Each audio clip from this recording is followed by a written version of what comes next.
We will hear argument this morning in Case 2420, Fuld versus Palestine Liberation Organization, and the consolidated case. Mr. Yalowitz.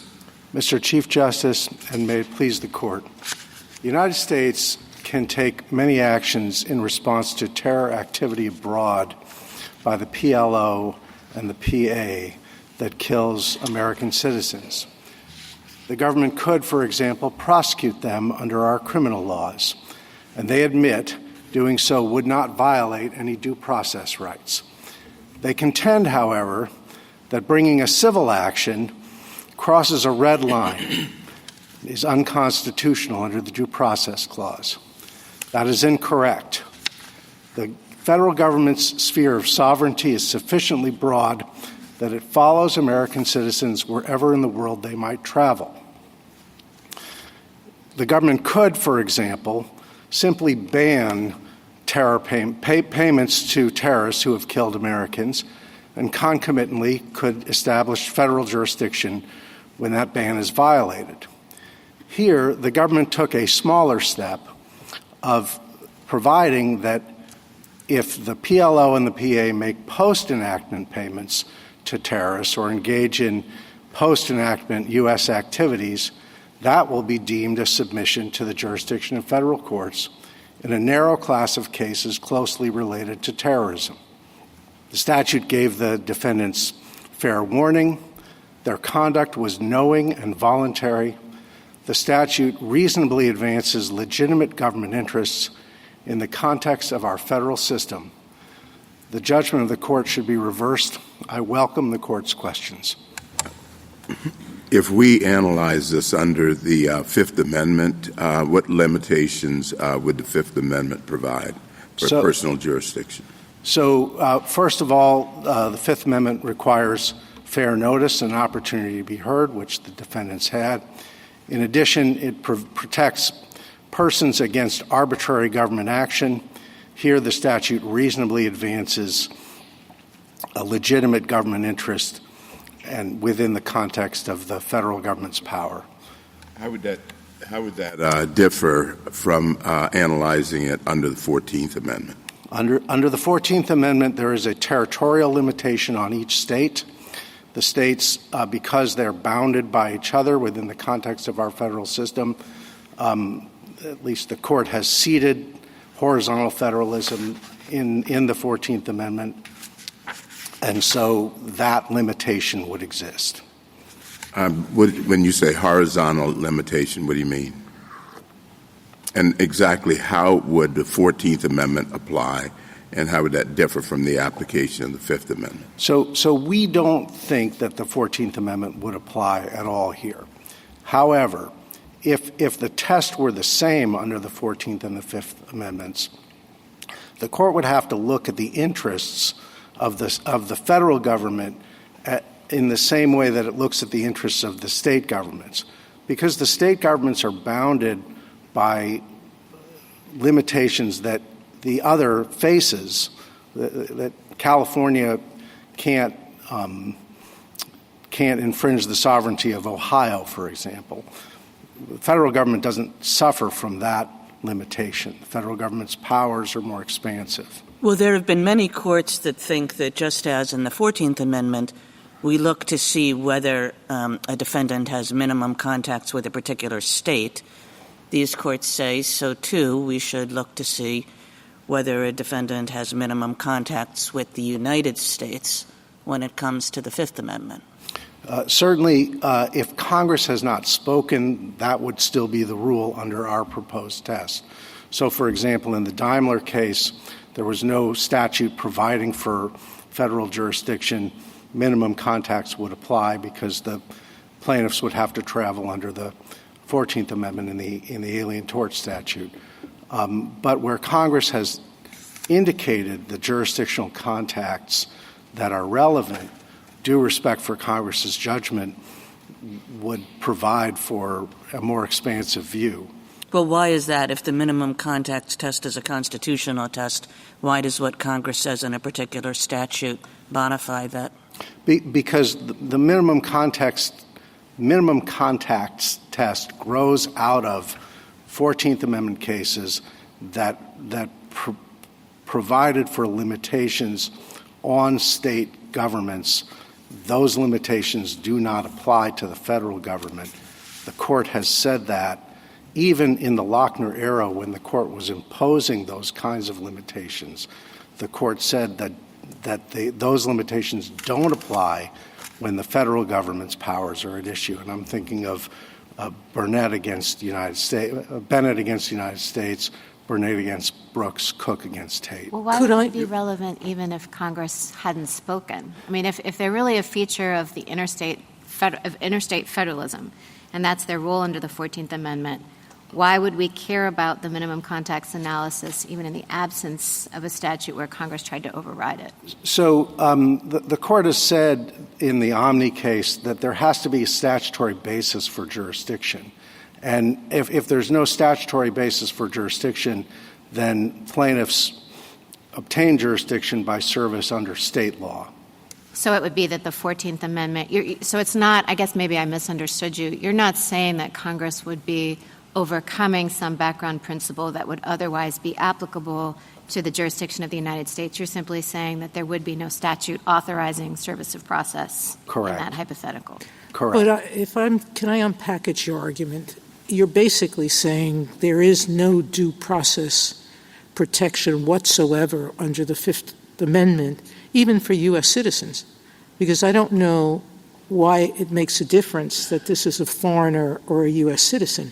If there is, as you're advocating, no Fifth Amendment due process constraint on government, then Congress could, at its own whim, say you committed an act in New York, it violated a federal statute, get tried in California. Get tried in Alaska, get tried in Hawaii. You might say political factors could constrain that, but haven't we said when we've analyzed the 14th Amendment that there are two components? One is the interstate interest of constraining the states from expanding their jurisdiction. But we've also said there's a second component, which is fairness. And it doesn't seem, and we've not limited that to the interstate concerns. Why would we take it out of the Fifth Amendment altogether? I don't think you would. So the rule that we're recommending would include a fairness or a reasonableness component that protects citizens and non-citizens alike from arbitrary federal action.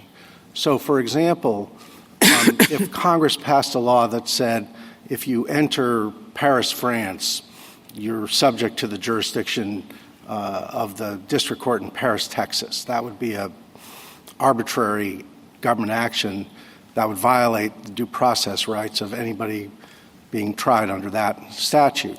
However, when it comes to U.S. citizens, Congress and the courts are nationwide actors anyway.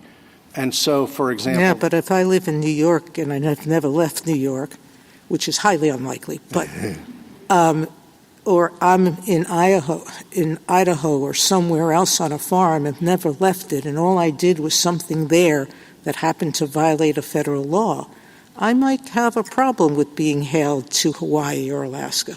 So Congress has in some cases provided for nationwide jurisdiction. For example, the U.S. Court of Federal Claims is a nationwide court.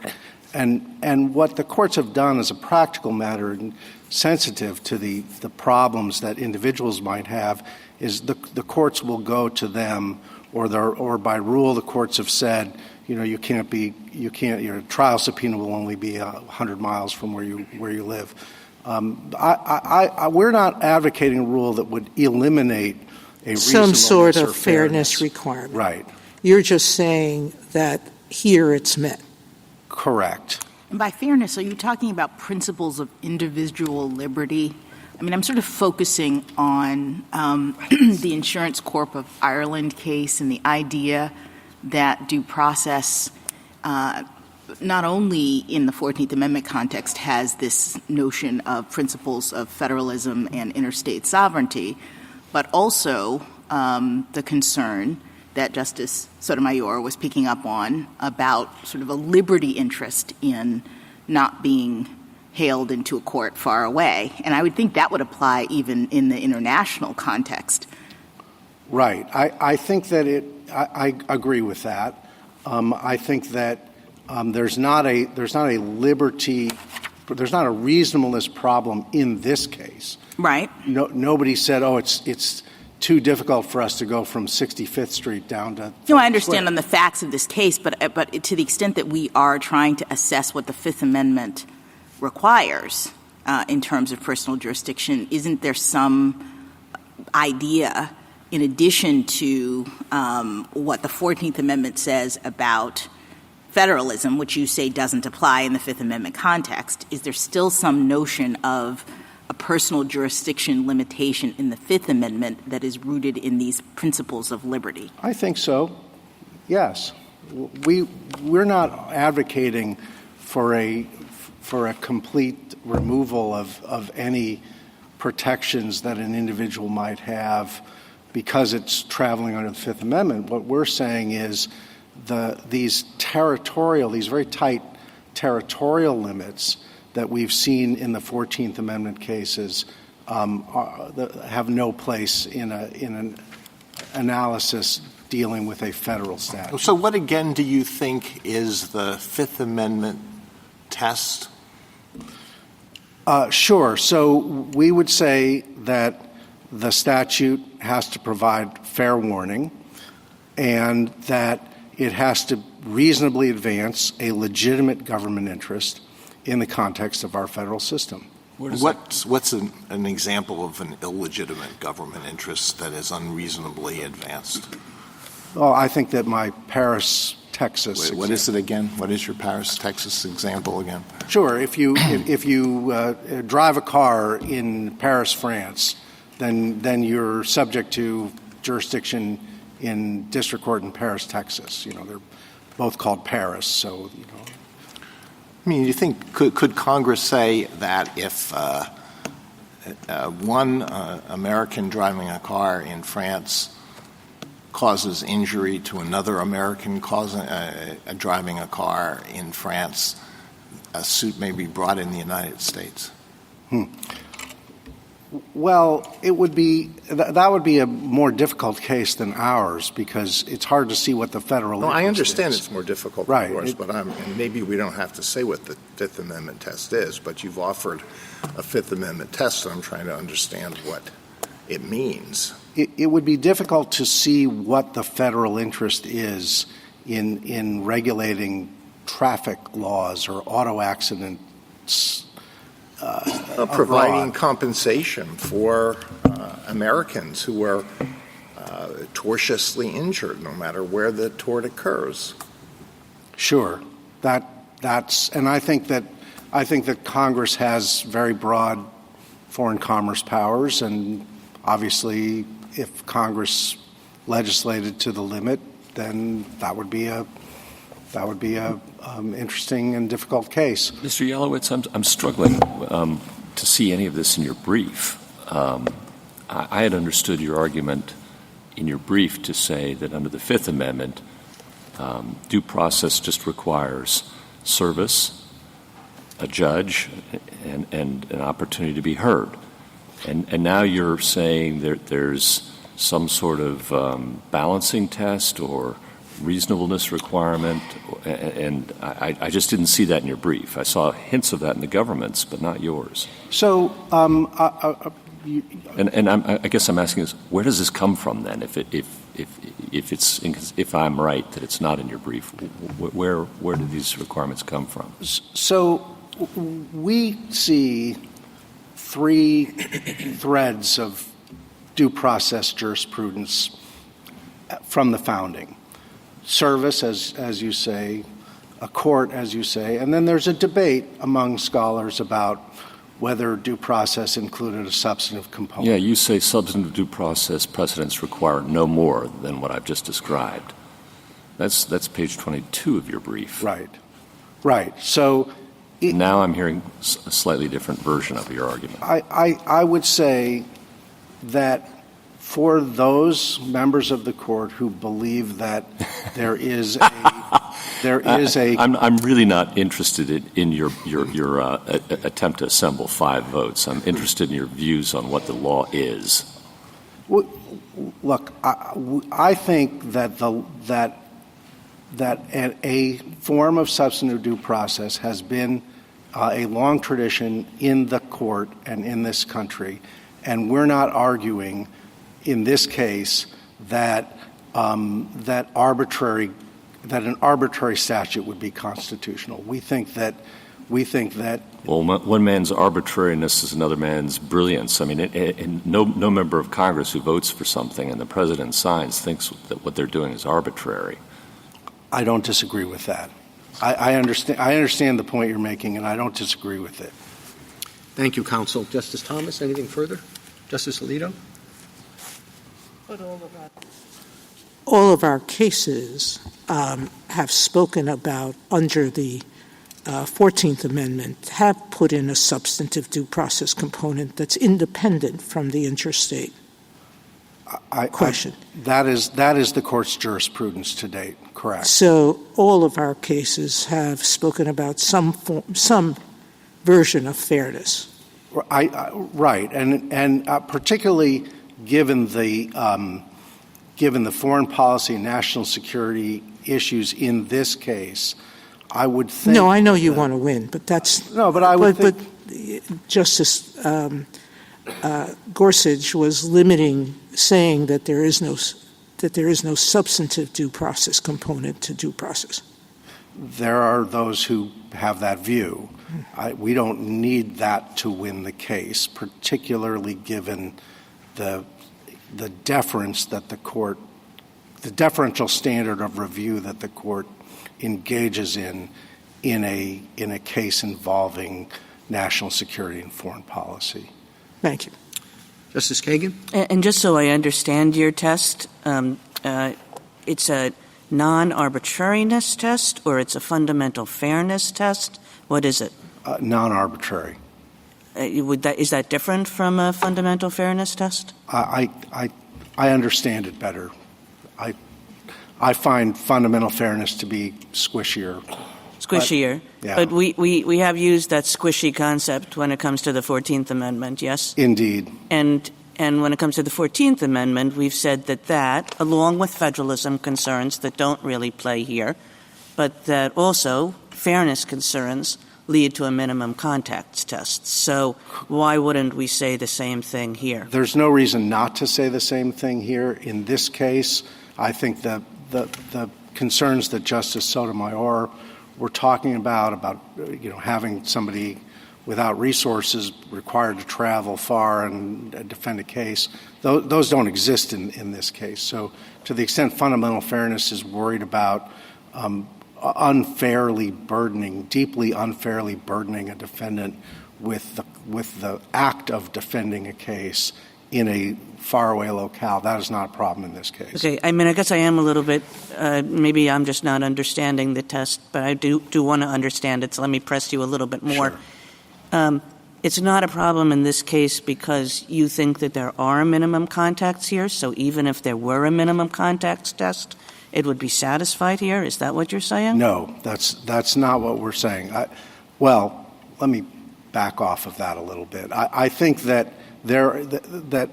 one way to consider the minimum contacts test is to ask, did the defendant direct its activities at a person within the protection of the sovereign? And here that test is certainly met.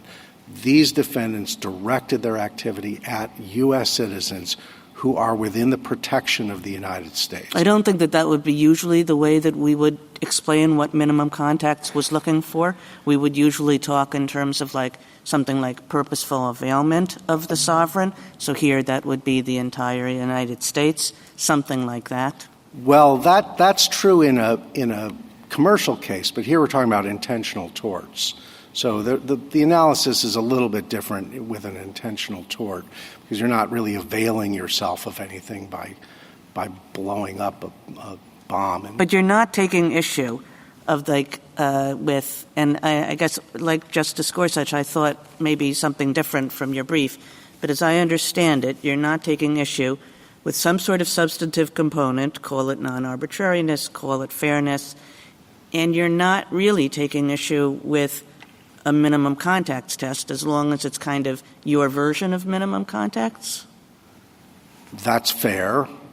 I mean, you say our version. Well, which is like if you direct yourself to individuals direct yourself to the sovereign entity, to individuals within the protection of the sovereign entity. Right. So the sovereign sphere of the state of Nevada ends at the border. So when the plaintiffs in Walden against Fiore traveled to Georgia, they were not within the protection of Nevada anymore. It's different for U.S. citizens. Wherever in the world you travel, the protection of the United States travels with you. And so the sovereign interests are different. So when you think of, and some of the lower court in this case, talked about they didn't conduct any activities within the territory of the United States, that's the wrong way to think about the sovereignty of the United States. It's a sovereign by sovereign analysis. Sovereignty of the United States is much broader than the sovereignty of the state of Nevada. Justice Gorsuch? So I've got it right. You want us to adopt the fundamental fairness language from our 14th Amendment jurisprudence, but give it different content in the Fifth Amendment. Is that fair? I don't think you have to adopt the fundamental fairness. No, but to get your 5 votes, you're willing to do that. I would be willing to do that. Okay. And if we did that... I'm not going to lie. Yeah. No, I appreciate that. I'm just trying to understand where the ball is bounced, because it's bounced considerably from your brief. And this fundamental fairness test, do you have any historical pedigree for it?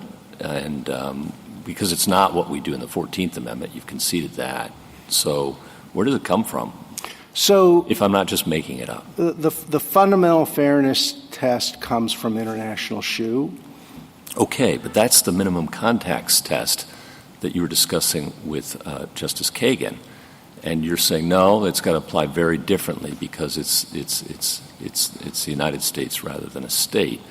But you get into the same. If it's fundamental fairness, you get into the same notice and opportunity to be heard. And you get into whether it's reasonable to be hailed into Paris, Texas, and all those kinds of questions, don't you?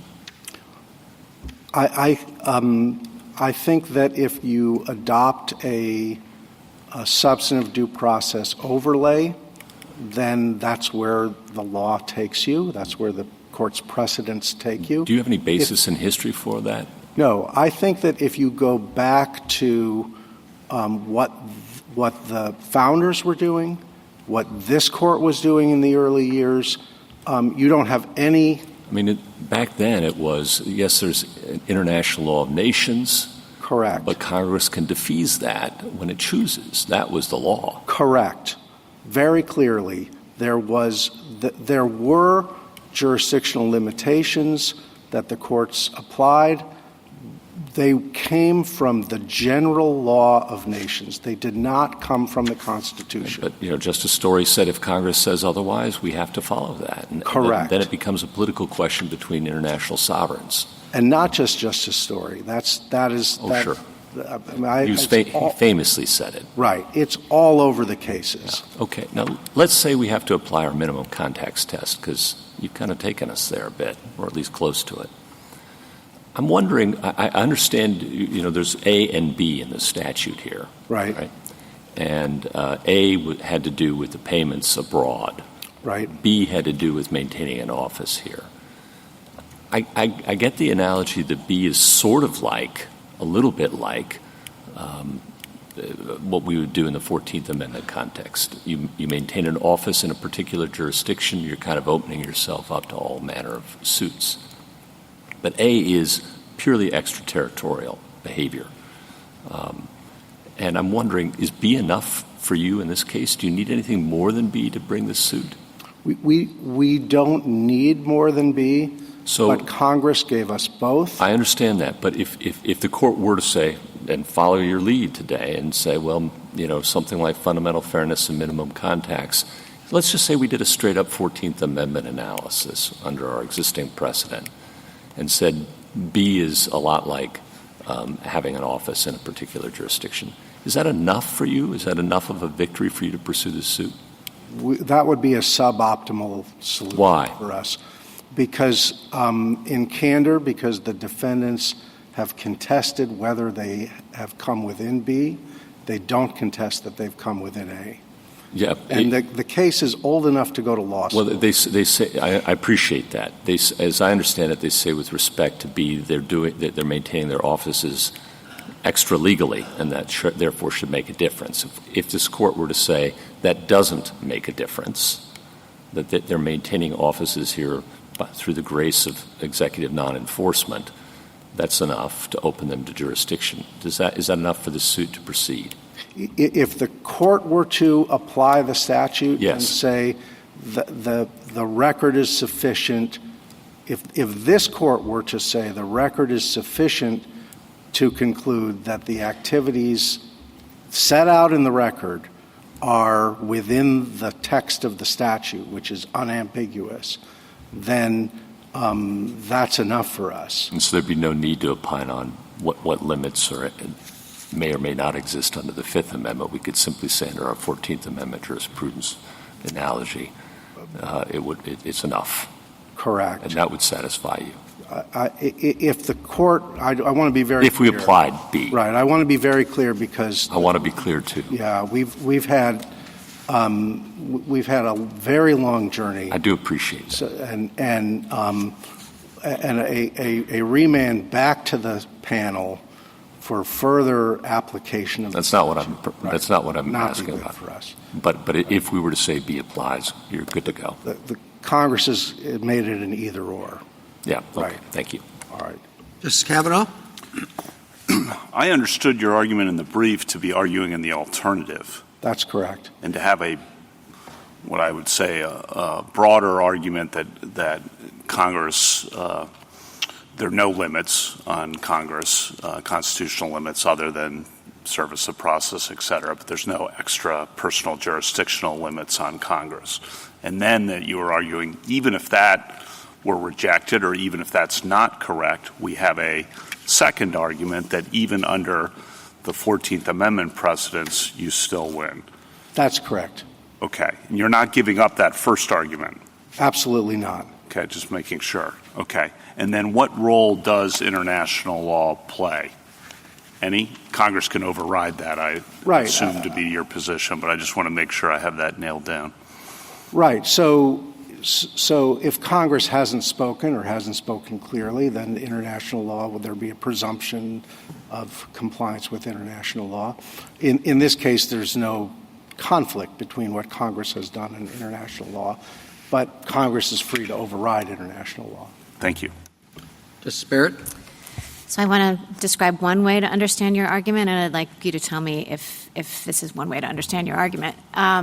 So the Fifth Amendment obviously predates the 14th Amendment by quite a bit, and we have a line of precedent, Justice Story's cases being a prime example. We have others that understand the Fifth Amendment in the way that you propose for your broader argument. Then we have a distinct line of cases that pick up with international shoe that interpret the 14th Amendment differently. So we have competing lines of precedent. Is one way to understand your argument, like let them just keep going separately in parallel? Maybe international shoe is wrong, maybe the 14th Amendment precedent is wrong, but don't disturb it. Just stay the course with the Fifth Amendment precedent, and if their intention, so be it? Right. This is not the case to resolve how the court should deal with 14th Amendment Well, do we cases. ever have to resolve that question on your view? Could we just let the Fifth Amendment and the 14th Amendment precedent? Because, I mean, as in your view, would we be overruling some of these other cases? These Fifth, not the Fourth. Don't shake your head too soon.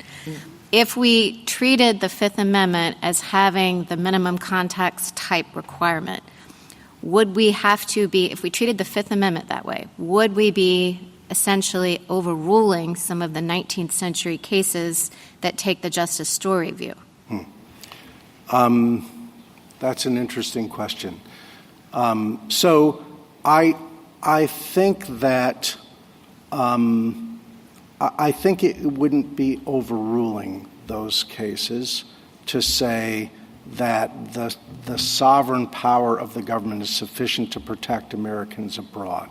And the reason I think that is... Well, that's not quite the question. I mean, I'm asking if we say, Justice Kagan's questions were pointing out that we have treated the 14th Amendment as containing a fairness component. And I don't understand your argument to be in a full-throated way, your broader argument, in a full-throated way to say, yes, there's a fairness component that would lead us to embrace the minimum contacts analysis for purposes of the Fifth Amendment. Is that correct? Correct. Okay.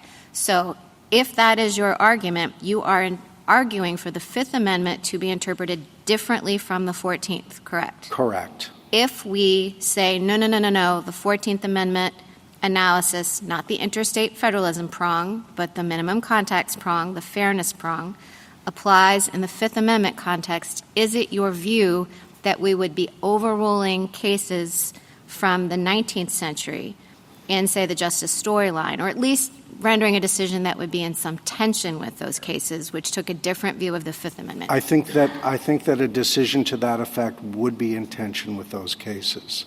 Yes. At the time that the Due Process Clause was ratified, there was no... Which Due Process Clause? The Fifth Amendment? 1791. Okay. The one we're here about. There was no territorial limitation at all embedded in it in any way. And so, and in fact, the founders quite frequently litigated cases arising outside of the United States. Famously, the Philadelphia Convention was packed with lawyers who had litigated those cases as So was judges. Pennoyer wrong to house a territorial understanding of personal jurisdiction within the Due Process Clause of the 14th Amendment? I think that what Pennoyer, the way I read Pennoyer and the way Professor Sachs reads Pennoyer, is that Pennoyer was constitutionalizing kind of a narrower view of due process, which is there has to be a judge with jurisdiction, there has to be opportunity to be heard. The Murray's lessee view of due process. I think the territorial restriction, the idea that there was a territorial horizontal federalism basis, I think that came into the court's jurisprudence in the Lochner era. Do you agree with Professor Sachs's amicus brief? Oh, yeah. Okay. Thank you very much. Justice Jackson? Yeah, I just want to know, is that amicus brief and Professor Sachs's opinion the basis for your certainty about what happened at the founding? Is there other It's evidence? confirmatory of our views. Judge Sofair also put in an amicus brief that talked about founding era evidence. But did you did you go to the original sources, or are you relying on them for your view as to what the ratification state of affairs was? As a matter of fact, I spent a lot of time with the original sources. And did you found no evidence? How many sources? What is the scope here of our understanding of what actually happened then? I think it's very clear that at the convention and at the Philadelphia Convention and at the ratifying conventions, the members of the convention and the founders urging ratification viewed the power of the judiciary and the power of the legislature to be coextensive. That's in the ratifying conventions. That's in Hamilton's Federalist Number 80. It's also clear from, this is secondary sources, but they're cited in my brief, Bergen-Young, for example, and Deirdre Mass's article, that the founders litigated those cases, those extraterritorial cases. And then the only question is, well, did the Fifth Amendment change that? Did the Due Process Clause erase that baseline understanding? And when you go to what Randolph said in his report on the Judiciary Act, when you look at the Judiciary Act, which was Senate Bill 1 in the first session of the first Congress, written in the hands of Ellsworth and Patterson, you see people who were in the room who thought that it was perfectly okay to allow for extraterritorial. But you concede, as Justice Barrett pointed out, that we do have a 14th Amendment due process set of cases and interpretations that have a different view about the extent to which there are limitations that relate to contacts. Right. So I agree with that. And I would say two things about it. First of all, seated within that jurisprudence is the idea of this horizontal federalism, which even if you want to say it's the same standard, it's going to be a sovereign by sovereign analysis. That's what Justice Kennedy's plurality said in the... How do you explain Insurance Corporation of Ireland, then? Insurance Corporation of Ireland... Where it was very clear, or the fact that we have waiver in these kinds of situations, meaning isn't there some concept of individual liberty? If not, you couldn't waive this if it was all about territorial sovereignty. Right, and as Your Honor pointed out in Mallory, it's a waivable right. There is a right, and it's waivable. Thank you. Thank you, counsel. Mr. Kneedler? Mr. Chief Justice, and may it please the Court, the act of Congress at issue here is an integral component of the foreign policy and national security policy of the political branches, including the securing of compensation for victims of terrorism. Congress determined that it is fair to deem the PLO and PA to have consented to personal jurisdiction in suits under the Anti-Terrorism Act if they made payments to or on behalf of persons who injured or killed Americans in acts of terrorism or engaged in certain activities in the United States. Both of those forms of conduct that are jurisdiction triggering are knowing and voluntary. They have a clear nexus to United States territory and to United States nationals, and to the compelling U.S. interests in deterring terrorism. And the scope of the resulting submission to United States jurisdiction is very limited. It is not a general jurisdiction. It is narrowly limited to terrorism cases. Congress has the constitutional authority and institutional capacity to weigh the very interests, including the distinct status and international engagements of the PLO and PA, the United States' unique and long-term relationship with those entities, the imperatives of national security and foreign policy, and fairness to the claimants and to the foreign defendants.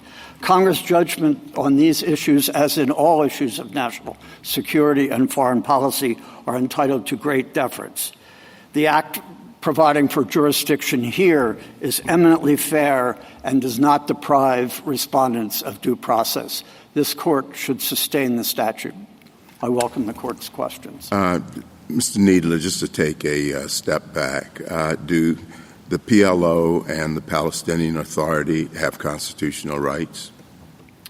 We have not taken a position on that question. We have assumed that they do. That question is itself of some sensitivity to have the court determine or a court determine in a judicial proceeding whether a particular entity is like a sovereign, is a sovereign, to what extent is it like a sovereign. We urge the court not to delve into that. We have not taken a position on that because of the sensitivities in this particular arena. But we do think that the status of the PLO, assuming arguendo that it has some, and PA, that they have some constitutional rights, that status is still relevant to the application of due process because, for the reasons that I gave, the United States has a long-term relationship concerning them. It's complicated, it's nuanced, but the deterrence of terrorism has been at the center of that policy for the last 4 decades, and the United States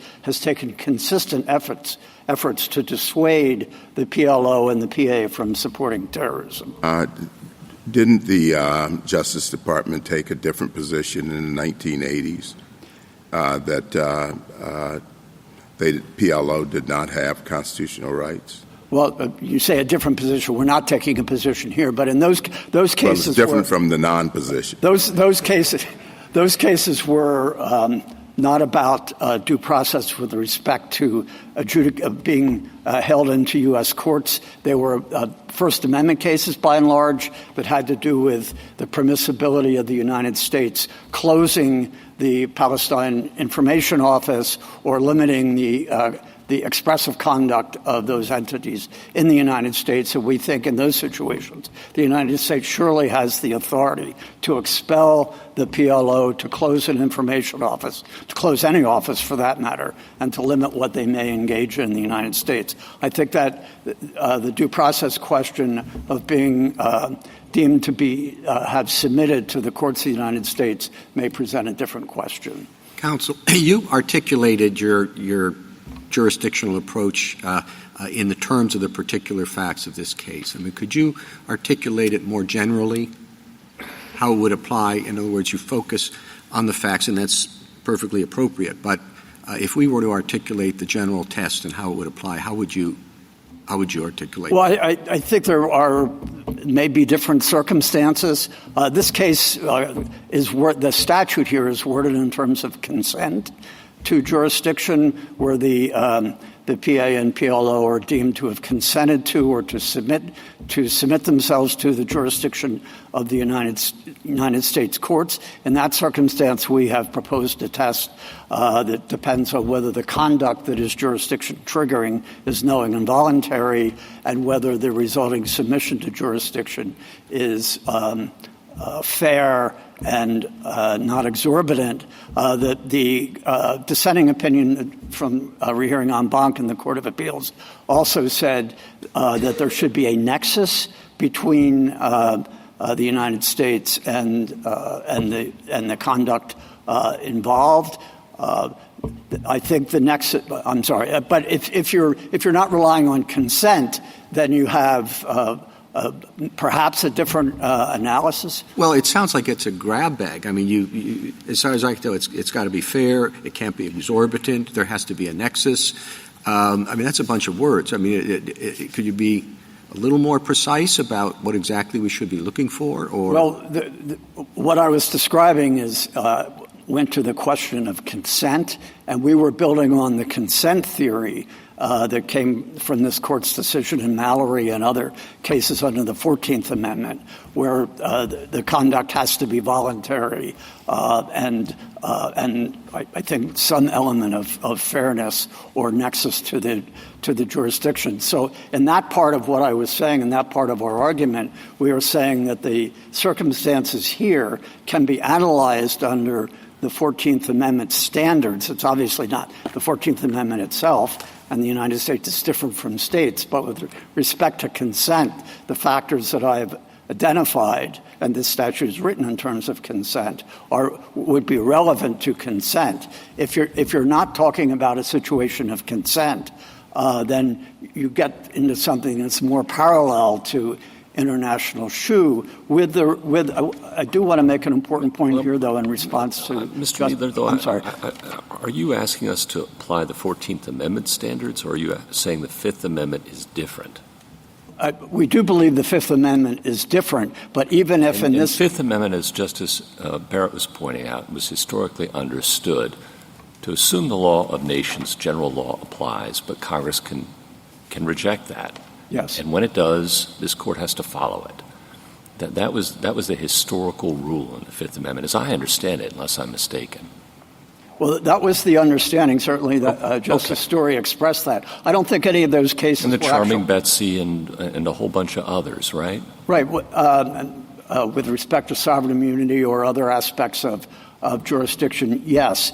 But those decisions, particularly the Justice Story ones, were not presented with a case in which Congress actually had disagreed with international law. And we think that back. And here we do have that. And Congress has adopted A and B.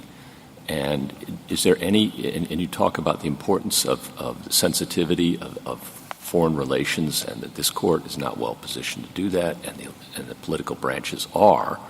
And if all that's true, then how do we have this fundamental fairness overlay that you're now discussing in your brief in the Fifth Amendment context? Well, again, the articulation of that test was looking at it under the rubric of consent, which under the 14th Amendment rubric? I just want to be clear. Yes, but okay, I'm talking about the Fifth Amendment. No, I understand that. All I meant is that because the statute is written in terms of consent, if the court chose to analyze it under consent. And I'm asking you to put aside the 14th Amendment concepts for now. Okay. And under the Fifth Amendment, does this court have any role in saying that what Congress has done is improper?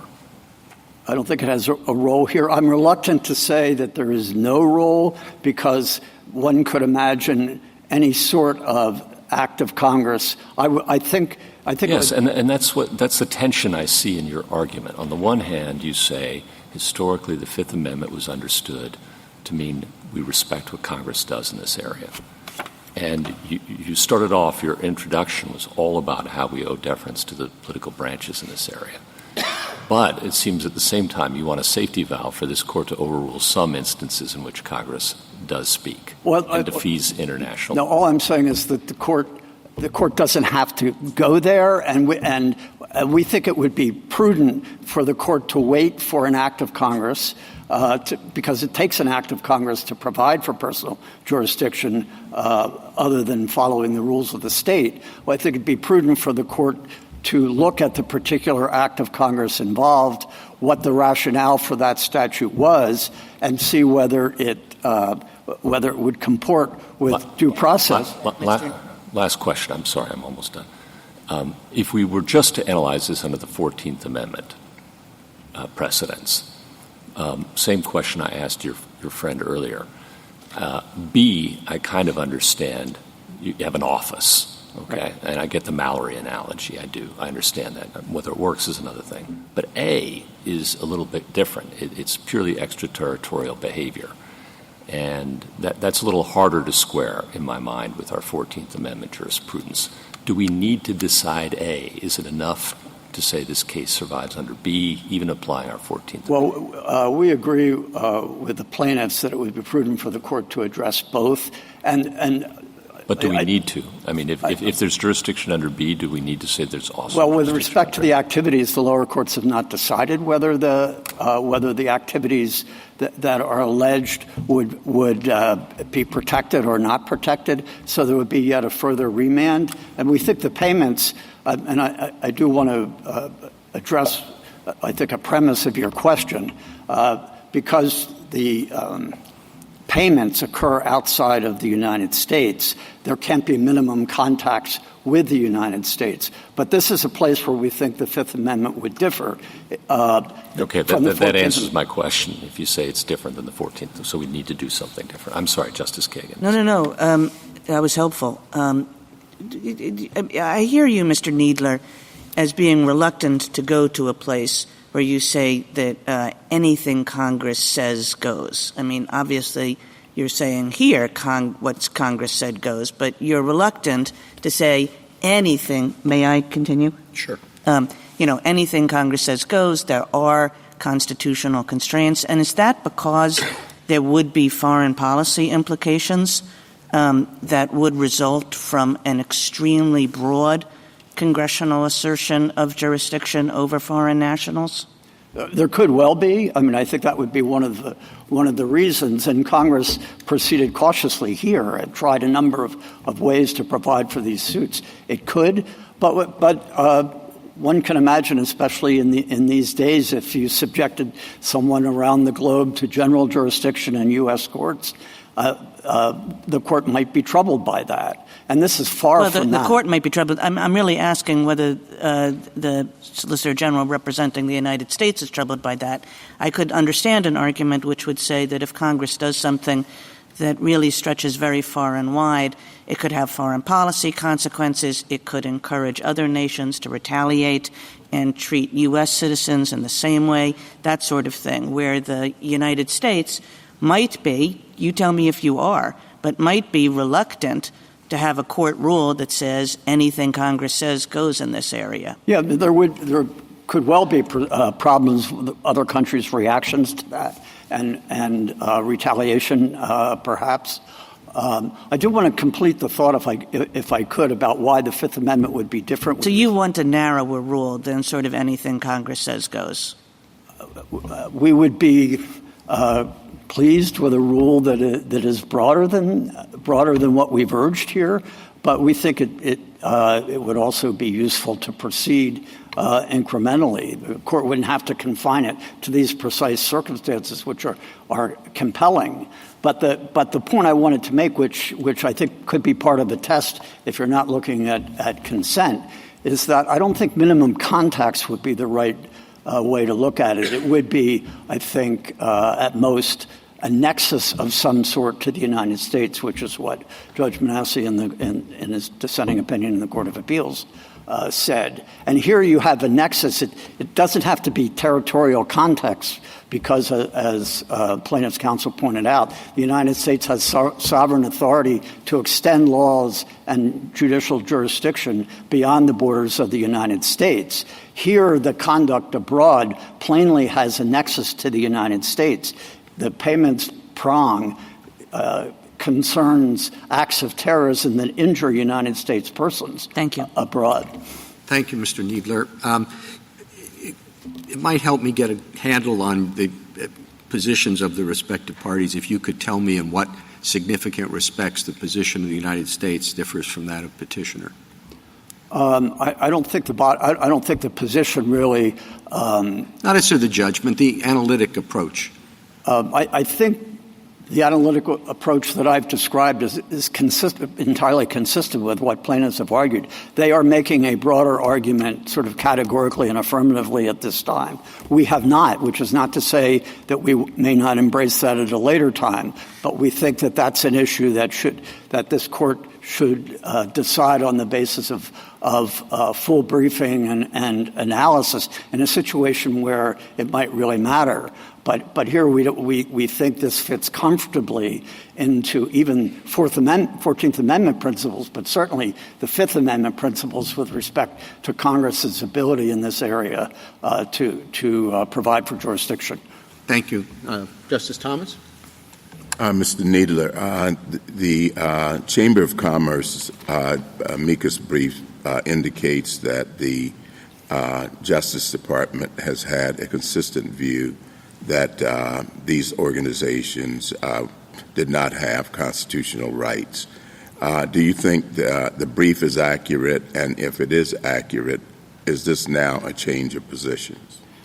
Again, the cases that from back in that era concerned, I think all of them concerned the First Amendment and Congress's ability to deal with PIO and the Information Office and the PLO with respect to their domestic activities. In the prior round of the Sokolov case, where the Second Circuit held that the respondents here do have due process rights, we did not take a position on that question at the time, and we urged the court to deny certiorari in the case. So that has been, once we have now looked at the due process question, and this goes back, I think, at least 10 years. I forget when the prior was. So we have not advanced a position with respect to due process in those intervening years. Justice Alito? Mr. Kneedler, I understand that you're trying to wend your way through some sensitive territory, but I could use some help about problems that I see along the course that you are recommending. We start with the argument that we could say that that there's jurisdiction, there would be jurisdiction under the 14th Amendment case law because of consent. What limit do you see on the ability of a state to impose a regime of constructive intent? I mean, suppose that a state said that anyone who commits a tort against one of our citizens is deemed to have consented to our jurisdiction, regardless of where the tort occurs. would that be consistent with our 14th Amendment case law? No, it would not, and I think maybe I misspoke or wasn't clear about the 14th Amendment. I didn't mean literally the 14th Amendment standards as if the United States was a state. I meant that the 14th Amendment principles as applied to the United States rather than a state. And so with respect to a state, there may be issues, as you suggested in Mallory, with respect to the ability of a state to condition subjection to jurisdiction on the basis of doing business in the state. But Congress has a much broader authority with respect to, under the Commerce Clause, for example, to condition someone's participation in our economy than an individual state does. So then it does seem that you are not really saying we can find that there's personal jurisdiction here simply by applying the 14th Amendment. We have to look to a different standard. No, what our brief said or tried to say is you could look at 14th Amendment principles, not the literal application of 14th Amendment principles with respect to consent, apply those to the somewhat distinct situation of the United States under the Fifth Amendment where Congress is not limited in the way a state is in conditioning access to the economy or to other aspects of United States interests in the way that a state is.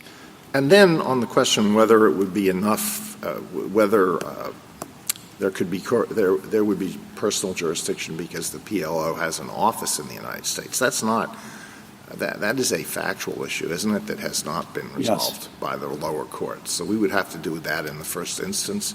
Or remand to the Court of Appeals. Remand. Yeah. It's really activities. There are no offices aside from the UN office, although there are allegations that office is being used or has been used for activities extending beyond the role at the UN. And so then if we say, if we look to the 19th century cases, the statements that Justice Story made, you don't want us really to say, you don't want us to adopt that fully, that we'll presume that Congress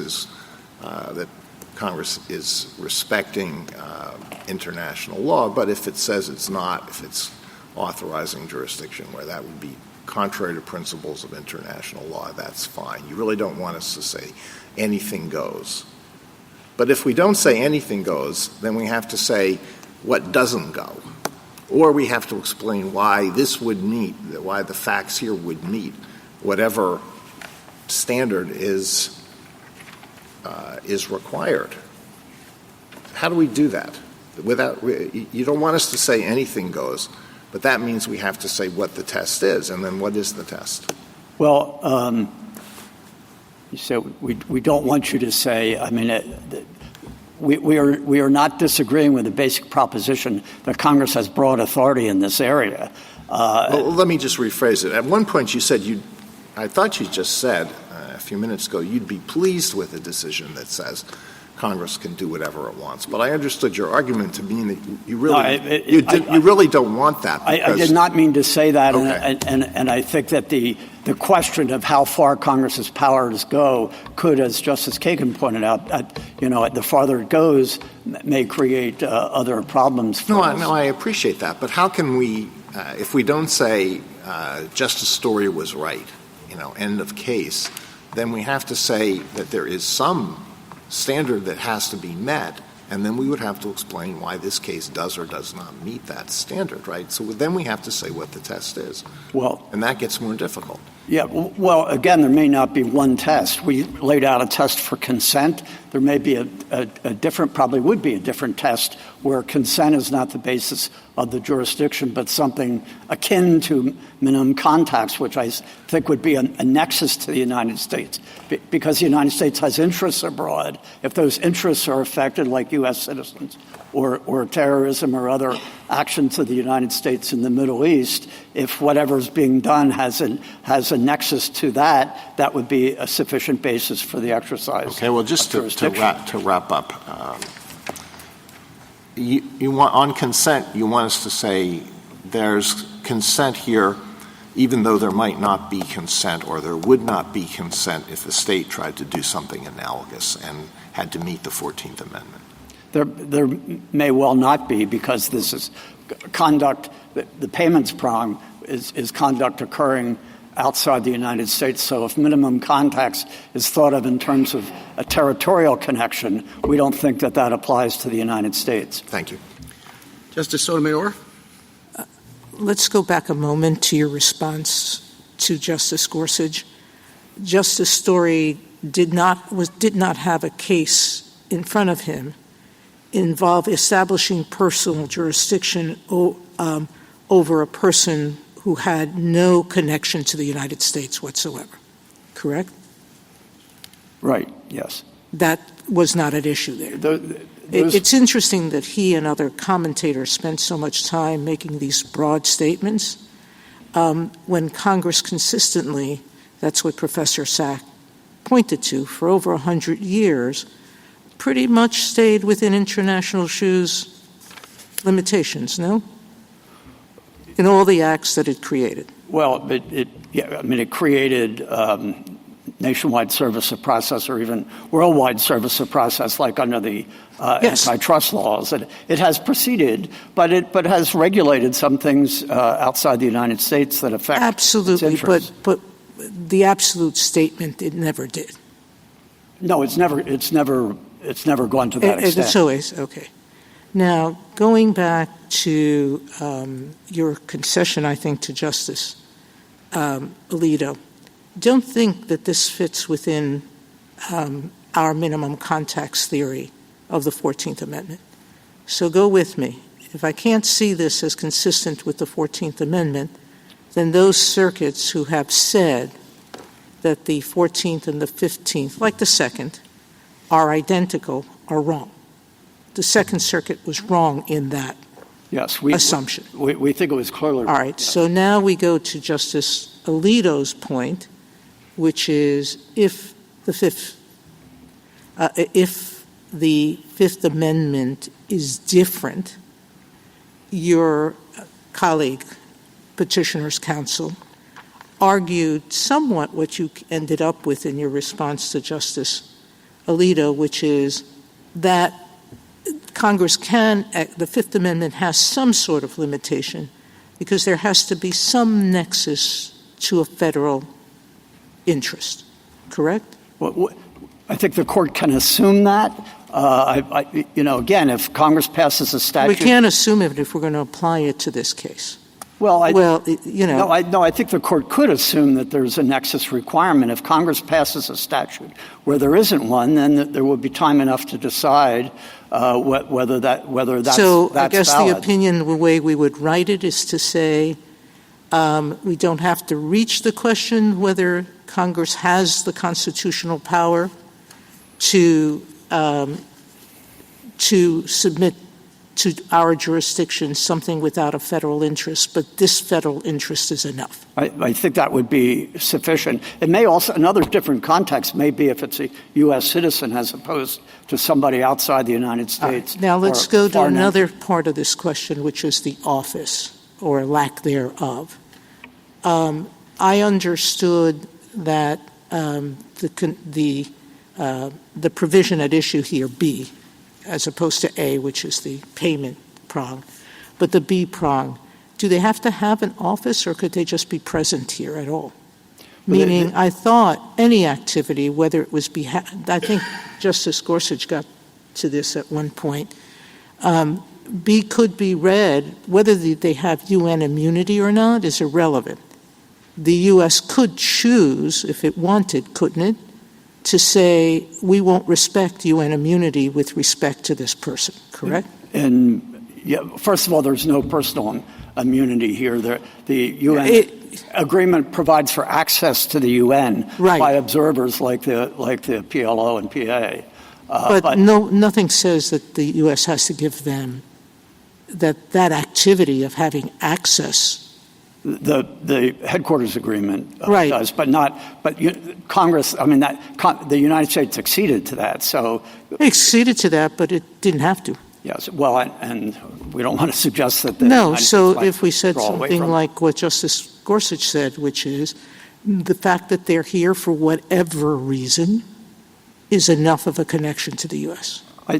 I think the court could hold that. I mean, and process was served in the United States. Well, exactly. As well. But the only office is the UN-related office. The allegations are that But that's that irrelevant office to was abused. that's irrelevant to the point we're discussing, which is if the statute is written so that any presence for any reason in the United States subjects them to jurisdiction here for purposes of service. If there was such a statute here, the statute itself providing for personal jurisdiction protects or doesn't include or doesn't count the UN office and activities that are ancillary to that or meeting with U.S. officials. Those are not activities that count for purposes of triggering personal jurisdiction. You don't think it triggers B or it can't trigger B? Is that what you're telling me? Yeah, the statute exempts from triggering activities at the office that are connected to the UN. I don't think that's what I'll let petitioners' counsel address that. All right. Thank you, counsel. Justice Kagan? Justice Gorsuch? Justice Kavanaugh? Just want to make sure I understand. This is a national security and foreign policy case, as you started with, right? Yes. And Congress and the President have agreed, acting pursuant to the national security and foreign policy principles set forth in the Constitution on what the proper rule here is, correct? That is correct, yes. And there's no doubt that in terms of regulating the conduct that they acted pursuant to those Article 1 the Article 1 and Article 2 powers, correct? Right, and Article 3, or I guess Article 1, Congress establishing the lower courts. So it seems like, it's Youngstown Category 1 situation where the President and Congress have acted together. Now, there is still a role for judicial review to make sure they're not crossing some other constitutional line, but usually that's a very sensitive judgment for a federal court to make, and usually we would require something in either the text of the Constitution or in the historical practice over the years that would suggest some principle that the courts could rely on that would disagree with the foreign policy and national security judgment of Congress and the President acting together. That's absolutely correct. And even to the extent there is a fairness element here, Congress is in a position to weigh Congress and the President, I think you're going to agree with what I'm about to say, but Congress and the President are the ones who make fairness judgments when we're talking about the national security and foreign policy of the United States, unless it crosses some other textually or historically rooted constitutional principle. Courts shouldn't be coming in, I don't think, without that and saying, gee, what Congress and the President are doing here to advance the national security and foreign policy interests of the United States strikes us, from our perch as unfair. I completely agree with that. And as I said, Congress and the President's assessment of what's fair in these circumstances, what could be problematic in these circumstances, the ongoing relationship in which terrorism has always been a central element of the foreign policy and national security. And that's why you see bipartisan amicus briefs from the House of Representatives, bipartisan amicus briefs from the Senate. Yes. This is not this is a considered judgment that is across the two branches. So I think you said you started with great deference as the principle, and I agree with that, obviously, based on what I've said so far. I'm wondering when the great deference runs out. Well, as I stand here, I can't think of a circumstance in which it would, particularly with respect to entities such as the PLO and Palestinian Authority, which are foreign, non-sovereign entities. Yes, they exercise some governmental power, but there's a unique relationship. They have diplomatic relations around the world. So Congress should have particular latitude, and a court, I think, should be reluctant, if ever, to second-guess that judgment. And I think you'll probably agree with this, too, but it also doesn't strike me as the proper judicial role to seize on international law principles that might be lurking out there somewhere to tell the president and Congress together, acting together, that somehow they've crossed some line? No, Congress is perfectly, and the president are perfectly capable to take into account whatever international law there may be. And it's my understanding, although I haven't looked deeply into this, that international law doesn't place so much emphasis on personal jurisdiction the way we do. But it's up to Congress and the president to weigh whatever, even if it's not international law, what international practice would be, or what the reaction of other nations might be in a particular circumstance. But this is narrowly focused on a particular recurring problem that Congress desperately wants to address. This is its third try in doing the recurring problem of terrorism. Yes. Thank you. Justice Barrett? Mr. Kneedler, I just want to follow up on Justice Kavanaugh's questions. Given your answers to Justice Kavanaugh, I just want to make sure. I might have misunderstood your colloquy with Justice Kagan earlier, but I had thought that you said, and I may well have misunderstood, that one reason for us not to go the full bore route as broadly as petitioner has asked us to is because that might have foreign policy implications, or that might have national security implications that would blow back. But is that what you said? I think there. I'm not in a position to say that categorically, but I do think there's some reason for caution there.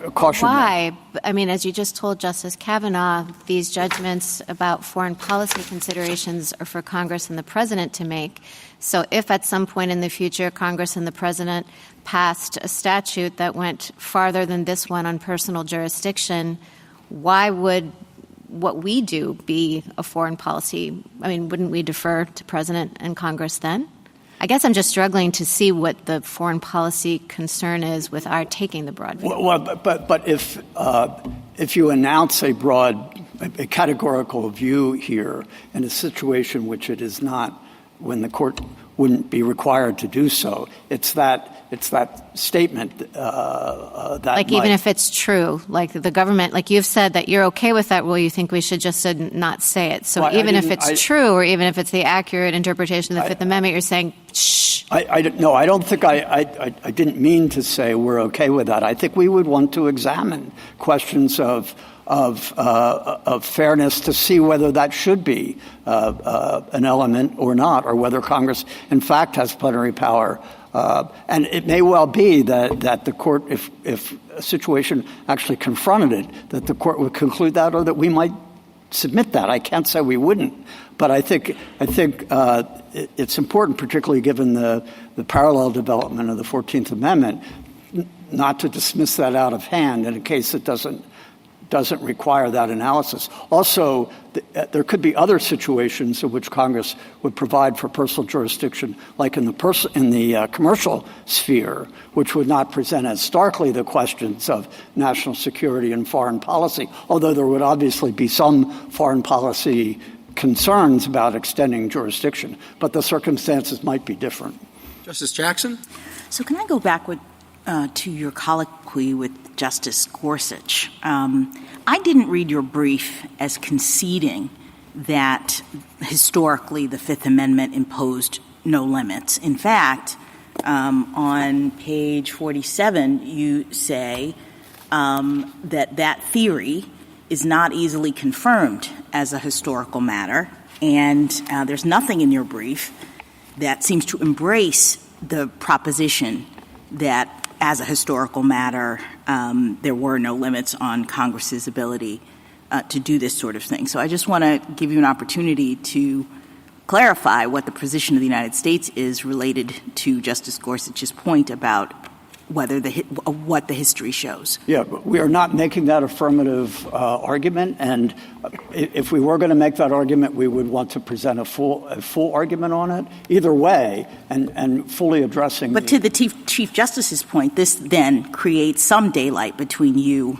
and the other petitioners, because they are in fully on this kind of originalist take on what the Fifth Amendment requires, and are encouraging us to adopt that broader theory. As one of two alternatives. Yes, that's one of the alternatives. Yes. I appreciate that, but the government is not asking us to do that. We are not asking you to do that. But we are also not saying we're just not addressing. Yes, understood. Understood. But going to Justice Kagan's point in response to Justice Barrett, I mean, I would take your point to be that there could be foreign policy implications either way, and that to the extent that there are announcements that the Constitution of the United States imposes no limit on Congress or the president with respect to their activities internationally or concerning international citizens, that you could conceive of a world in which that could be problematic. Yes, I can conceive of that world, and I think, again, before the court, I doubt that the court would want to announce that without the executive branch and Congress supporting it. So that's one reason why the broader theory might be we should be cautious in going down that road. I wonder if another possible reason is that we, as far as I can tell, have never applied this sort of methodology to considerations of the Fifth Amendment. And there could be all kinds of unintended consequences to starting to do that. Like, how do we interpret the scope of the Due Process Clause? Do we do it as an originalist kind of exercise? And we haven't done that in other areas. And the concern is that that might open cans of worms that would imperil, for example, what we said in Bowling versus Sharp, the idea that the 14th Amendment's Equal Protection Clause is reverse incorporated through the Fifth Amendment's Due Process Clause. We didn't reach that through an originalist methodology. And so if we're starting down that road, it just seems like there's all kinds of problems that might arise that we should be worried about. Yeah, but I can't say, as I stand here, that all those problems would be true, but I do think that they are would benefit from an analysis by We've had Congress. different methodologies, and we just have to be careful in thinking about how we go about interpreting the Constitution and the implications that might have on existing precedents in other areas that deal with these same constitutional provisions, correct? Right. Now, with specific reference to personal jurisdiction, this issue should not come up unless Congress first passes a statute providing for personal jurisdiction, and then we would know what Congress found and what the rationales yes, for and in it this are. case, we have the statute, and I appreciate your consent theory. I'm just trying to understand, though. You say that consent, you agree that consent has to be knowing and voluntary, and you said that both forms of the conduct in this statute both forms of the conduct are knowing and voluntary. But I thought the knowing and voluntary had to go to the assent to jurisdiction. It's not that they continue to do something that they've already done. It's that if they agree to do this, they are consenting to the jurisdiction. They are deemed to consent. No, I understand. But the question is, how fair is the deeming yes, in a situation like this? And that's where fairness, I think, comes in maybe in a case like Mallory or a case here on consent. But like in the Carnival Cruise Lines, the passengers probably did not consciously submit to the jurisdiction of the court that was designated in those contracts. So there doesn't have to be a conscious awareness. All right, one final question. I'm sorry, I'm mindful of the time. The Second Circuit in this case said, as Justice Sotomayor pointed out, that the statute does not suffice to establish personal jurisdiction because the 14th Amendment standards apply in the Fifth Amendment context, and they read those as precluding personal jurisdiction here. Would it be enough for this court at this time to just say, if we agreed to this, that the 14th and 5th are not equivalent with respect to what is required, the minimum tax test, and send it back for an assessment of what the Fifth Amendment requires as it relates to the facts of this case? I suppose I could do that, but I would urge the court to actually decide the question. It was held unconstitutional. We think the circumstances for this statute are compelling, that it would be useful for the court to decide that and enable this, at least in the Sokolov case, long pending case to be resolved. Thank you. Finally. Thank you, counsel. Mr. Berger?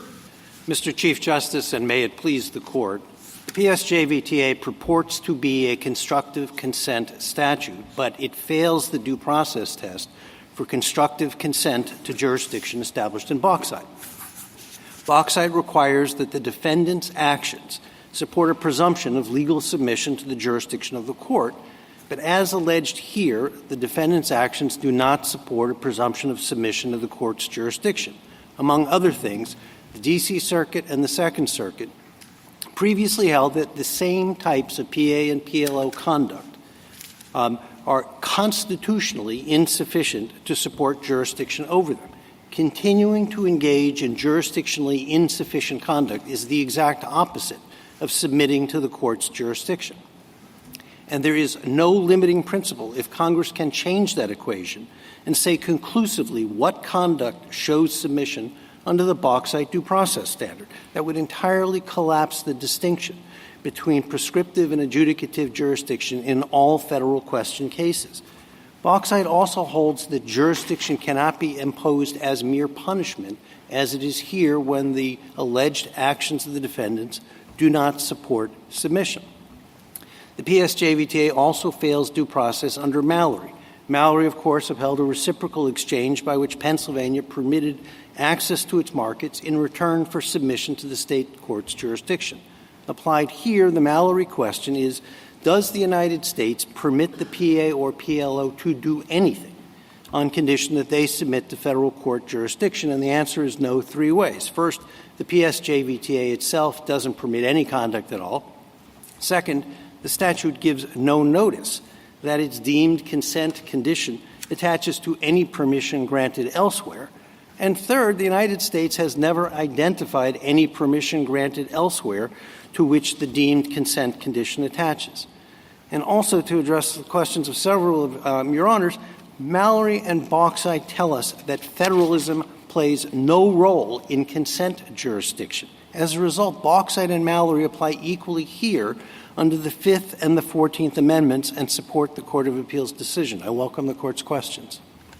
Mr. Berger, I know this is not the center of your argument, but could you just explain how PLO and PA are persons within the meaning of the Fifth and 14th Amendments? Yes, absolutely, Justice Thomas, and I would respectfully draw the Court's attention back to the February 2018 amicus brief filed by the United States in an earlier round of this case in which the government's non-position was considerably more of a position and basically said there's only one type of person that this Court's precedent has recognized as excluded from the Due Process Clause, and that's sovereigns. And because the PA and the PLO are not recognized as sovereign by the United States, they are by default persons entitled to due process protection. That's at pages 8 to 12 of their CVSG brief. So an actual state would not be covered by the Fifth and 14th Amendment, but an organization that is substituting for that is protected by the Fifth and 14th Amendment. Well, I think the line, as it's correctly been drawn, at least in the lower courts, is that if it walks and talks like a government, it's not a sovereign state until the United States recognizes that it is sovereign. And there are plenty of entities out there that exercise so-called governmental functions, but ultimately it's binary, right? If you're either a person for purposes of the Due Process Clause and entitled to due process protections, or you're a sovereign state and you're entitled to the protections of the Foreign Sovereign Immunities Act. But there's no man's land where you're neither a sovereign state nor a person. What if other countries recognize respondents as a state or a sovereign? Excuse me. I think this Court's decision in Zivotofsky makes it very clear that there's only one vote that matters on this issue, and it's not the 140-odd other countries that recognize Palestine as sovereign. It's the vote of the President of the United States, who has exclusive authority to recognize the sovereign state. Counselor, can I ask you to step away from the 14th Amendment? Assume you're absolutely correct that this statute fails every test we have applied under the 14th Amendment. I'll even grant you that, because I think it does, okay? But assuming that, the argument here has not centered on that. It's centered on the Fifth Amendment. And so would you address why, if we find that the 14th Amendment jurisprudence is not informative of or equal to the Fifth Amendment, why do you win? Well, meaning there's been a variety of tests proposed. The other side and the government seem to say the Fifth Amendment would look to whether there is a federal interest that and jurisdiction reasonably relates to the protection of that interest. I think that's their test. How do you fit that? Well, I would say this is a situation where we don't need ad hoc new standards that clearly at least some members of the court are struggling with here today. We have a very old standard that I think makes sense for the Fifth Amendment. Yeah, but their struggle is, why don't we say there's no limitation? Their struggle doesn't appear to be with creating a limitation. Their struggle seems to be, well, there's no historical basis for a limitation on Fifth Amendment federal jurisdiction. I don't know why it has to be limited. Their theory has to be limited to the international or foreign affairs. Their theory would say if there's no limit, it applies to U.S. citizens as well as to foreign citizens. So we can step past that. Okay. Well, so I guess I'd build a Fifth Amendment test this way. And I'll start with Your Honor's observation, I think, in your concurrence in Daimler, that fundamentally jurisdiction requires reciprocal fairness. And that's going to be true under the Fifth Amendment and the 14th Amendment equally, because both protect liberty interests. And if it protects a liberty interest, there's no suggestion in any of the previous case law that a liberty interest is worth less under the Fifth Amendment than it is under the 14th Amendment. And if both protect a liberty interest, then it remains true, as the Court said in Murray's lessee, that Congress cannot simply say what due process is. It's not up to Congress entirely, and I think that goes to the government's concession that the earlier cases where Justice Story writing circuit or otherwise, they were opining on cases that weren't decided. Murray's lessee is this Court's precedent that says the legislative will is not enough to define due process. So what is the test? And I would say the test has developed by the Court of Appeals is the correct one, which is that you adjust the forum for which a forum connection is required to be the United States as a whole because of the distinct federal interests rather than state interests. But you still apply a minimum contact test because of the reciprocal fairness that underlies the minimum contact test. Do you think that reciprocal fairness applies as well when one's speaking of foreigners as it does to a domestic context? I mean, even our view of fairness here as in large sense being about reciprocity, I would think doesn't quite translate as well into the international context, in which we're not used to thinking that way. If anything, I would say respectfully, Justice Kagan, that the fairness component is probably exponential when it comes to dealing with foreigners because of the kinds of concerns that the government has articulated here, the kinds of concerns that were articulated in Daimler about overly grasping jurisdiction, that if we purport to have exorbitant jurisdiction for foreigners but not for domestic citizens or residents, then you are really inviting an international comedy problem. But there's no reason doctrinally to read into either the Fifth Amendment or the 14th Amendment a different definition of person that would exclude foreigners. A lot of the earlier case law, including those that Justice Gorsuch alluded to, are dealing with foreigners. And there's no assumption that, well, we're dealing with foreigners because they deserve less. If I may give one example that I think helps exemplify this and gets us back to any concern about original public meaning. Nobody likes pirates, right? Pirates have been bad from the founding. Nobody ever thought that even though piracy is a crime against humanity or it's a crime that fits in the define and punish clause, that certainly the United States can define piracy as an offense. But the United States does not try pirates in absentia because there's a delta between what Congress can prescribe as laws and what courts can do in adjudicating individual claims against someone who violates a law with extraterritorial effect. Justice Sotomayor, in her commentary, I think, in RGR Nabrisco, notes that why are we dealing with the concern about the extraterritorial reach of a statute when there is separately a jurisdictional defense that would have to be considered? And there's always been an understanding from the founding that personal jurisdiction in the custody of the judicial branch is something over and above what Congress can prescribe. Certainly that's true in the piracy. You can't try them in absentia. You got to get personal jurisdiction service process on them and therefore have a court of competent jurisdiction. But the court's never gone further in the Fifth Amendment context than that to start using principles of substantive due process. There's that oxymoron again, from the Lochner era, no less, to say that more is required beyond the original understanding. And it seems both sides would ask us to kind of play with that toy a bit. You perhaps a little more aggressively than your friends on the other side. I think it's a toy that should be left in the box because there's no reason. I can't sort of paraphrase something that Your Honor said in Mallory. This is a case where you don't need a new rule. This is a case where a very old rule really applies, and the old rule that applies, albeit at the Court of Appeals level, but uniformly, is that the fairness that always underlay the Fifth Amendment and due process, even Piquet and Tolan and all these ancient cases, where they talk about principles of fundamental fairness. Ancient cases being our precedent. Well, I'm not sure that some of them are lower court opinions, but they're precedents on the books, right? And perhaps worthy of respect as well as our newer stuff. Not only do I respect the Lochner era, no less. I think I share that Your Honor's fondness for Murray's lessee, because you alluded to it in Jarkissi. And Murray's lessee is a 19th century precedent of this court, not some justice riding circuit opining in dictum what he thinks maybe might be the rule in some case where the question wasn't presented. Charming Betsy, as well, right?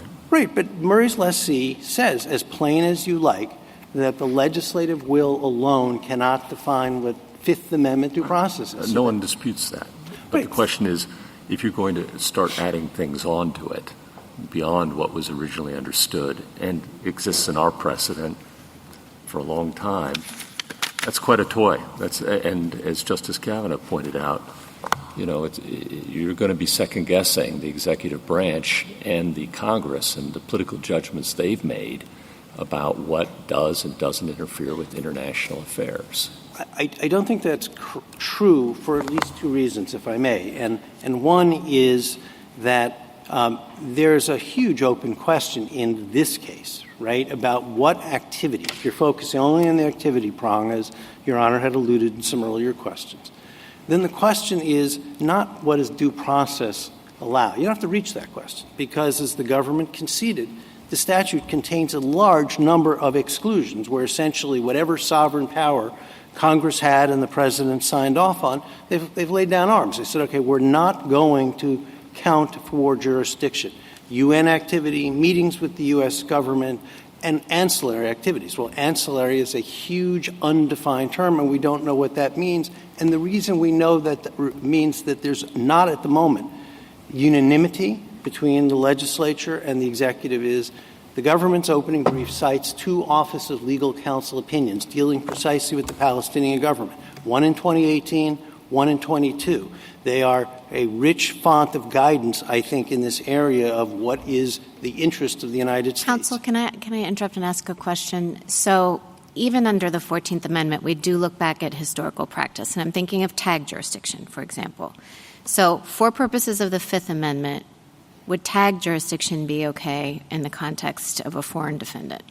I think that if tag jurisdiction is limited to individuals, as Your Honor pointed out in your opinion in Mallory, it wouldn't apply to entities like the PA and the PLO, but there's no reason if history tells us, right, and that's the whole purpose of Burnham is that there's an historical tradition behind tag jurisdiction than for individuals. There's really no reason to treat that differently. Okay, so if history matters for things like tag jurisdiction, even under the 14th Amendment, could we say that under the Fifth Amendment, we similarly look at history and we see a tradition of treating foreign individuals, foreign defendants, differently from domestic or from American citizens? I think analytically you could say that we could ask the question, but I don't think if your question implied that that's the answer that history gives, I don't believe. I understand. I'm just asking if we could ask the question, because you agree that history informs the content of due process even in the 14th Amendment context. And so it might not be one-to-one, right, between the Fifth Amendment and the 14th Amendment, because history might bear differently on the United States than on any individual state. Well, I guess a couple of points on that, if I may. One is I do think that history matters if you're writing on a blank slate, that there's a reason why foreigners have not been treated differently under the 14th Amendment. And then just to bring in one concern Justice Jackson raised, as exemplified by Judge Ho's concurring opinion in the Douglas case. He said, if we're going to start treating the Fifth and 14th Amendment differently, then we are going to have to throw out the window the doctrine of incorporation, because are we now diluting all of the rights that apply to the state? Well, I mean, I think that's stretching it a bit far. I don't think we are throwing incorporation out. I mean, I think you can still recognize that the Fifth Amendment incorporates fundamental fairness or substantive due process right, and I think this can be about personal jurisdiction. So I think that's kind of a way of trying to well, I just don't think it's necessary to go that far. I think they're distinct issues. If the court doesn't need to, doesn't want to, and for whatever reason doesn't go that far, I think that what the historical case law tells us, whether it is Justice Story writing circuit, whether it's the court in Toland, whether it's the Charming Betsy, you name it, all of the frigate cases, almost all of which involve reaching out to either a ship of a foreign nation or a foreign merchant, that there is indeed equal solicitude for foreign. Okay, and I'll just say one other thing about incorporation. I think one distinction between your situation and that, and it's kind of what I was struggling with some of the questions I was asking your friends on the other side, is that, we have doctrine in the context of incorporation already. There's already precedent on point, and as you point out, then we're not writing on a blank slate. So in the 14th Amendment context, whatever one thinks of international issue, we're not writing on a blank slate. We have quite a long line of precedent after that. We don't have squarely on-point precedent in the Fifth Amendment context in personal jurisdiction as we do in substantive due process. And so that's why I think it's not – that's why we're here. It's still an open question. And I do understand it's an open question, and to the extent the court is approaching it with a blank slate, I would say the factors that matter are not just what is the original meaning and what does this history tell us. It's certainly important.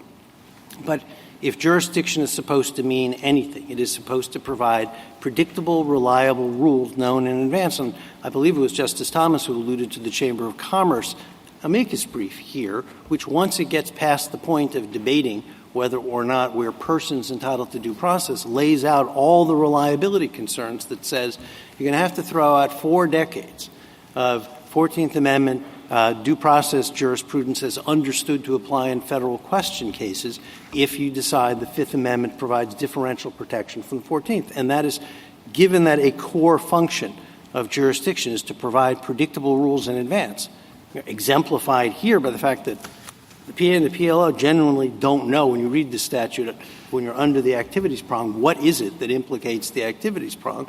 It has to be predictable and reliable. So if you do write on a blank slate, then you're going to already have opened a Pandora's box of the problem of people saying, all right, I got to reorder all my affairs. I would like, if I have time, and I don't see the red light is on, to just address some of the other questions that I heard from the court. I do believe Mr. Kneedler made an extremely important comment, and to some extent I believe the plaintiffs have conceded this as well, that there's a large open question if you focus exclusively on the activity prong of what is covered. What is the meaning of ancillary? What is the meaning of official UN business? And earlier I alluded to, but perhaps didn't finish the thought, about the Office of Legal Counsel opinions, which say 2 important things. One, it offers a view from the executive's point of view in the context of the Palestinians as to what activity is allowed. And it basically said, no matter what Congress says, we, the executive, believe the Palestinians are allowed to engage in incidents of diplomacy, like speaking to the Palestinian diaspora, like speaking to American citizens about Palestinian rights. And the only reason that matters is if we're litigating on remand, should it come to that. What is the meaning of ancillary activities? The OLC opinions are directly germane. Point 2 about the OLC opinions, it says, look, we, the executive, and this really goes to the government's point, have exclusive control of how this country interacts with the Palestinian government. To the extent any statute out there, whether it's the 1987 Anti-Terrorism Act or anything else, says we can't do something, or what they want us to do imposes a condition contrary to a condition we would impose, we view that as unconstitutional. So I would respectfully say that as far as the statute goes in its uninterpreted form, it reflects, Justice Kavanaugh, executive and legislative unanimity. But the minute you get down into the details of what's ancillary activity, does the executive branch take a contrary position on a case-by-case basis, that unanimity unravels. I think perhaps Can it I was just ask you about, just taking you back to the potential equivalence or not of the 14th and the Fifth Amendment. I guess, do you concede that there are principles of interstate federalism and sovereignty that are at play in the 14th Amendment context that are not opposite in the Fifth Amendment context? The answer is yes, but only in the imposed jurisdiction context, not here in the consent jurisdiction context. The plurality opinion authored by Justice Gorsuch and the concurring opinion authored by Justice Alito in Mallory, which counts to 5, a number I've heard earlier today, said federalism does not matter for consent jurisdiction. So yes, federalism matters for imposed jurisdiction, but not for consent jurisdiction. And why? Footnote 10 in Bauxite gives you the answer. It says someone may subject himself to powers from which he would otherwise be free, which is why federalism doesn't care if you consent to jurisdiction. So you would have us have a Fifth Amendment doctrine that is parallel to the 14th Amendment in the consent realm with respect to consent. That's the only parallelism that I think they're identical, Justice Jackson, in the consent realm. I think that is what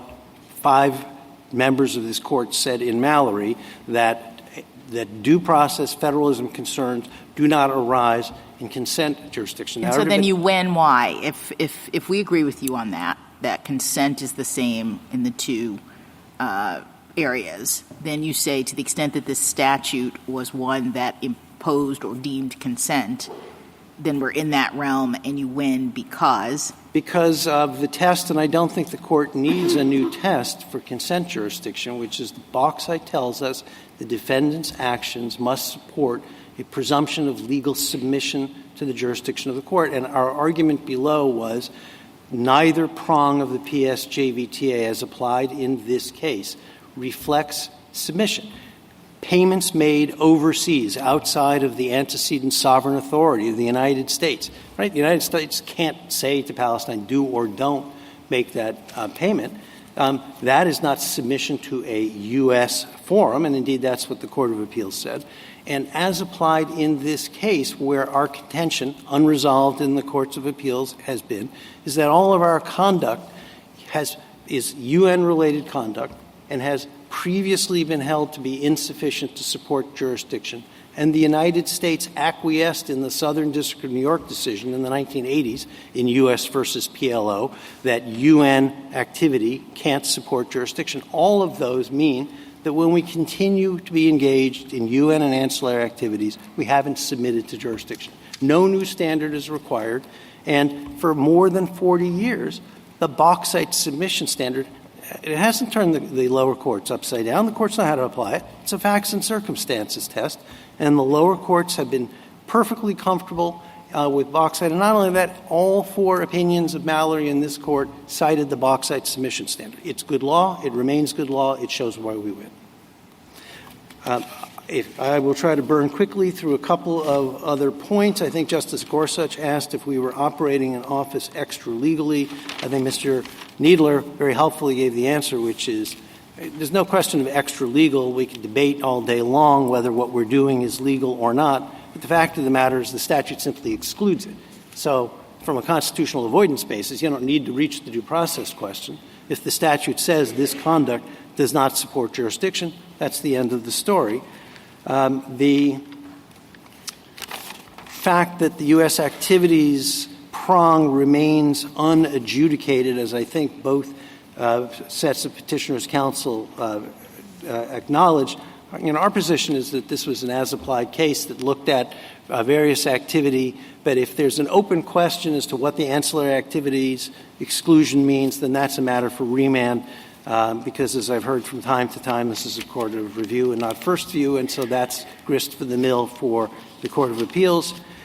I mentioned the OLC opinions, and I guess I would just close with this thought, which is whether we're searching for historical meaning, whether we're searching for what did the first Congress think about jurisdiction, I would respectfully say the one analogy that drives all of the answers is pirates, right? Piracy has been illegal from the founding. The Alien Tort Statute incorporated it. Nobody from the founding has thought that Congress could say, not only do we prohibit piracy, but tell you what, since we've prohibited piracy and because prescriptive jurisdiction and adjudicative jurisdiction is the same, we don't need to go to bother all that trouble of finding, extraditing, or renditioning the pirate. We'll just try him in absentia. That's never been the law, and that's because due process requires something more than what Congress prescribes. You might think, though, that what that suggests is that there's an obligation to provide notice and an opportunity to be heard without going as far as requiring minimum contacts in the way we've done under the 14th Amendment. Yeah, and I would respectfully say that it's not just an Alien Tort Statute issue, but it's in all of this Court's extraterritorial application issues. There's been an observation, including by Justice Sotomayor, that we're dealing with a whole different problem, which is everybody obviously had notice in a case like RJR Nabisco about what the statute purported to do, but Justice Sotomayor's opinion noted that, okay, but we still have a whole different kettle of fish to deal with in terms of personal jurisdiction. So it's more than notice, and I think that's why even if you want to give full significance to PK, and then I promise I'll shut up and sit down, what the Court said in Tolan, what Justice Story said in Tolan, take a look at page 613. It said we have to deal separately with notice and regular personal appearance in court. So even Justice Story thought there was something more than notice in the form of a summons and jurisdiction. He likewise referred separately to jurisdiction and process at page 613. They are different things, and they have been different things from the founding. What exactly is the unfairness in this case? And it would too burdensome to litigate this in New York, where the PA and the PLO conduct some activities? Well, so what's the unfairness?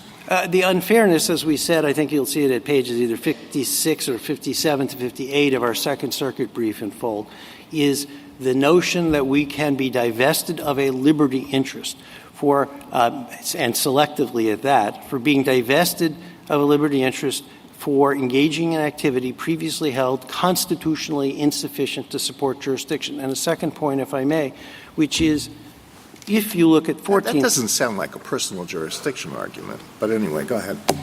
But when you look at all of the traditional 14th Amendment jurisprudence of this Court, it's got two prongs, right? It has minimum contacts, and then it has reasonableness. And so when we get the commentary, like in the dissent from rehearing en banc, that it's not inconvenient for us to go from the PLO's UN mission in the East 60s to the Southern District of New York, that misses the point. That deals with the reasonableness prong, but that's prong two. Prong one is there reciprocal fairness sufficient to support jurisdiction in the form of minimum contacts? That's the unfairness, which is, you ever been on a train where it's sitting still and another train's moving and you have the impression you're moving backwards? That's what Congress keeps doing with these statutes, which is we're doing the same thing, and Congress keeps moving the context around us, and that's what makes the statute as applied unconstitutional. And so we respectfully ask that this Court affirm the judgment of the Court. Before you sit down, do you think any degree of deference is owed to Congress and the President in this? No more deference than in the context of Holder, where the Court said, sure, we understand their policy judgment, but that does not require us to abdicate the judicial role when it comes to constitutionally protected rights, and that is certainly a protected right committed to the judicial branch is jurisdictional. Well, the question wasn't whether there should be judicial abdication, but whether there should be any degree of deference. So is there any degree of deference owed or none? I would say in the context of jurisdictional due process, the answer is none. in the context of another statute that hits four square on these same issues, like the Taylor Force Act, which says if the Palestinian government continues to make these payments, we will withhold foreign aid. Of course, deference is owed in that context. But when it comes to a constitutionally protected right, like jurisdictional due process, no, you don't defer away the protection for that. Thank you. Justice Thomas, anything further? Justice Alito? Justice Sotomayor? Justice Kagan? Justice Gorsuch? Further? Justice Kavanaugh? Justice Jackson? No, you may sit down. Thank you. Thank you, Mr. Chief Justice. Rebuttal, Mr. Kneedler? Several points, Mr. Chief Justice. First of all, with respect to reciprocal fairness, which I think counsel is deriving from the minimum contacts, if there are minimum contacts and you're subject to jurisdiction. But under the Fifth Amendment, minimum contacts is not the test. Perhaps some nexus is, and that's because the United States, in the exercise of its powers, is not limited to the territorial jurisdiction of the United States. It could criminalize the making of these payments, as I had understood respondents to say at page 30 of their brief. If it could criminalize them, it seems clear that it should be able to count them as a basis for U.S. jurisdiction. But again, with respect to reciprocal fairness, it's important to bear in mind that the payments being made here are payments to persons who have killed or injured Americans in acts of terrorism abroad. And I think when one is weighing reciprocal fairness, that basis for jurisdiction, it hardly seems unfair, particularly since it is a direct corollary to the lawsuits to which personal jurisdiction attaches, which is lawsuits under the ATA, which is designed to protect Americans from terrorism abroad. So if we're talking about reciprocal fairness, I think this case clearly satisfies it. And also, the reciprocal fairness seems to be tied to some sense of an exchange or a balance on either side. We don't think that that's really comes from Mallory, but certainly in the context of the PA and the PLO, it doesn't make sense because we're talking about a 40-year relationship between the two in which fighting terrorism has always been a core part, and to try to find whether there's a bargain or an exchange at one point in time along that continuum of 4 decades of a relationship just doesn't make sense because Congress's statutes, and again, this is its third try to make sure that these lawsuits can be brought. It's a continuation of a policy over that period of time, and the court should not focus only on the particular statute in isolation. But coming back to what is at the core of this case, and actually the court wouldn't have to decide more, and that is that under the Fifth Amendment, Congress and the President made a judgment that is entitled to virtually absolute deference, that it is appropriate to subject the PA and the PLO to jurisdiction in this case. Respondents had a chance to avoid that by just stopping those activities, but they didn't. So whether one thinks of that as consent or just an element of fairness or overall suitability, that should count for a lot. The court should sustain the act of Congress. Thank you, counsel. The case is submitted.